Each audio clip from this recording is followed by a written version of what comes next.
дар доираи чорабиниҳо бахшида ба ҷашни 30-солагии истиқлолияти давлати ҷумҳурии тоҷикистон иҷрои дастуру супоришҳои президенти ҷумҳурии тоҷикистон дар шафати шоҳроҳи душанбе кӯлоб даромадгоҳи ноҳияи восеъ дар мавзеи баҳористон боғи арчазор бунёд мегардад.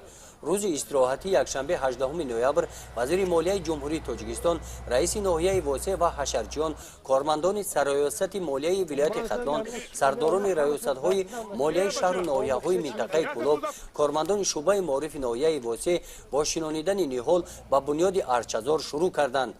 дар бунёди арчазор бо ҷалби мутахассисон қоидаҳои агротехникии шинонидани ниҳолҳо пурра риоя карда шуда ниҳолҳо аз рӯи нақшаи пешбинишуда бо тартиби муайян ана ҳамин тавр шинонида шуданд. ҳашари ниҳолшинонӣ дар ин мавзеъ бо рӯҳияи баланди меҳнатӣ муташаккилона идома ёфт. طبق دستور سپارش‌های پیشروی ملت اساسگذار صلح و وحدت ملی جناب عالی محترم امامعلی رحمان بهر کارهای آبادانی و سازندگی در ناحیه واسع تحت راهبری وزیر مالیه جمهوری تاجیکستان محترم قهارزاده فیض‌الدین ستار امروز در ناحیه واسع کارهای آبادانی و سازندگی با سرعت رفته ایستاده است.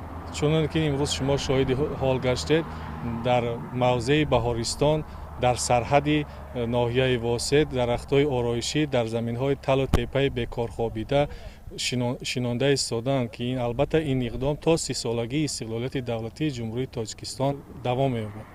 زیاده از 400 نیهال ارچه از شهر دوشنبه آورده شدند. حشرچیان دهه بهارستان، آموزگاران مؤسسه تعلیمی رقم 35 ساکنان دهه در جابجاگذاری نیهال‌ها سهم گذاشتند. کارمندان کارخانه خواجگی منزل کمونالی ناحیه واسع برای شنانیدن نیهال‌ها به این موضع آب آوردند.